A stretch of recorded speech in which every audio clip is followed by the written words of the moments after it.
Is anyone who calls his brother fool is liable to what?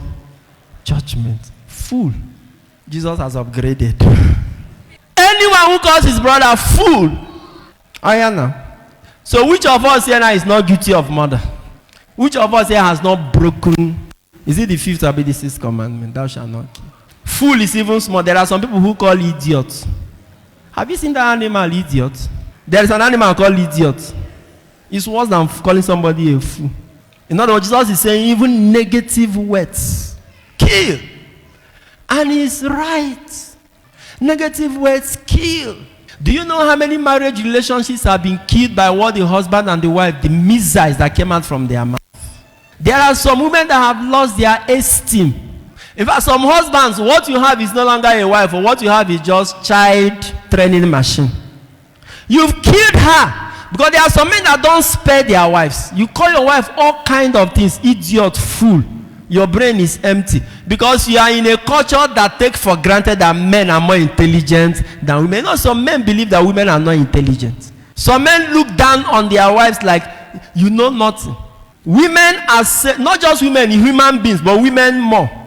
They are sensitive to words. If you are a man, you can, under no provocation. Even parents, I don't allow parents to do it. Now, how much more wife? Under no provocation should you utter a negative word against your wife. Don't do it. Don't call your wife idiot. Don't call your wife fool. You are killing her. Women are saying. That's why before you married your wife, you toasted her. What did you use? You know, words. Women fall for words. Human beings generally. Words create reality. Idiot, stupid woman, ugly woman. No. Same thing with the women. Men too. Stop using negative words on your husband. Stop. You must resist the urge. It's part of refinement. How can you be calling your husband woman rapper? Good for nothing. Don't.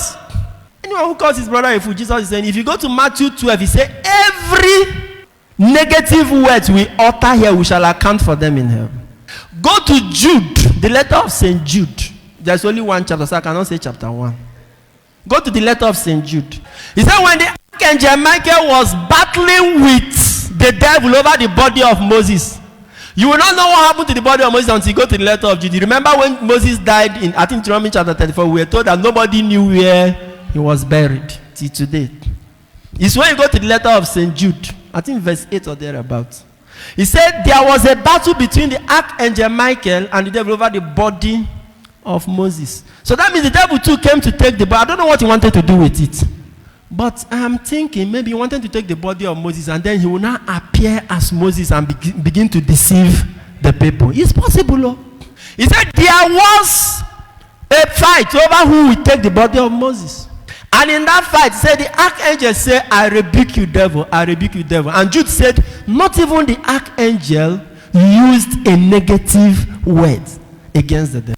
He said, learn not even the archangel. Even when he was doing battle with the devil, he did not use negative words. To let you know how toxic it should be. Don't call your spouse. No matter, it's still part of anger. You know, these things happen out of anger. Shake your anger. Anger is the source of all these things. Because if you are having a friendly banter now, my friend can tell me, idiot, see as you dey like stick. All of us will laugh, Abby. But when he says it in anger, you know, it will poison your heart. Anyone who calls his brother a fool or this shall be left. And say, if you have some gift to offer to the Lord and know you are not in terms with your brethren, set the gift aside. Stop coming to church. Go and do what? Make peace. That's what he's saying.